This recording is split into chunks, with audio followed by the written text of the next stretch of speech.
আসসালামু আলাইকুম। পাহাড়ি জনপদ থেকে গরুর দুধ নিতে আসছি।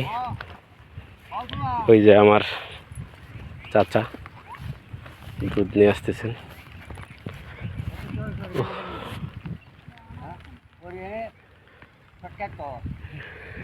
এদিকে পুরোটাই পাহাড়ি জনপদ।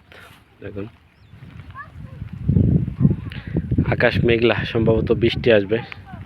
অলরেডি বৃষ্টির ফোঁটা পড়া শুরু করছে। আঙ্কেল ভালো আছেন? ভালো আছেন তো? এই তো আছি আলহামদুলিল্লাহ।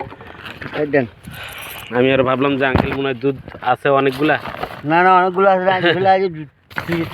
হ্যাঁ বলো তার গরু তো অসুখ হয়ে গিয়েছি। আচ্ছা আচ্ছা, হ্যাঁ বুঝছো? বুঝছি। আমি তো আবার কবে নক করব, মানে কবে কল দেবো আবার? হ্যাঁ অল্প অল্প তাই না, ফল দিলে শুক্রবারে কল দেবো। শুক্রবারে? হ্যাঁ না, শুক্রবার খাবো না। শুক্রবারে পাবেন না। গরু তো অসুখ হয়ে গেলে বেশি 10,000 টাকা কেজি। ওরে আল্লাহ মাফ করুক। 10,000 আচ্ছা বেশি না।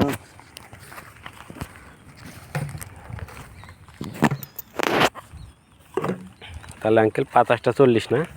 হ্যাঁ মানে 400 টাকা। আচ্ছা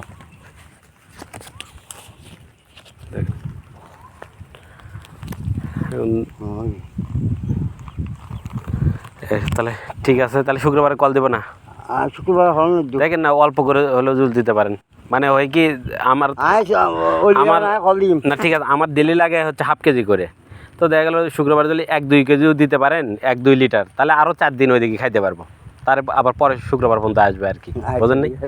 কারণ আমি এই কয়েকদিন কাজের ব্যস্ততার মাঝে আর কলও দিতে পারি নাই। আর কবে তো মাই বড় দিবেলা আর 5 কেজি। ও আচ্ছা আচ্ছা, এই জন্য। হ্যাঁ, তারপরে গা আর দিস গা 6 কেজি। আচ্ছা আচ্ছা, দুধ আসিল তো লাইন ভাই দে।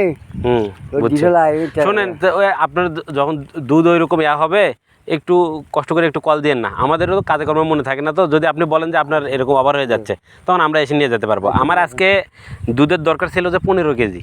মানে আমি ভাবছি হ্যাঁ মানে 15 কেজি আমরা এটা 3 জনে নিতাম আর কি। ওই যে ওই ভাই আসে নাই, বুঝছেন তো, এই আর কি। ওই এরকম আপনার দুধ এখানে হইলে আপনি একটা কল দিন। হ্যাঁ, তাহলে আমরাই নিয়ে যাবো এগুলো। আচ্ছা ঠিক আছে আঙ্কেল। তো এই হচ্ছে অবস্থা আমাদের। দুধ দরকার ছিল 15 কেজি, দুধ পাইছি 5 কেজি। এই আর কি। ওনার ফ্রিজে ওইভাবে জায়গা হয় না, দুধ উনি দিয়ে ফেলেন 2-1 দিন পর পরই। তো ওনার গরুটা অসুস্থ হওয়ার কারণে আসলে দুধ রাখতে পারে নাই। ঠিক আছে।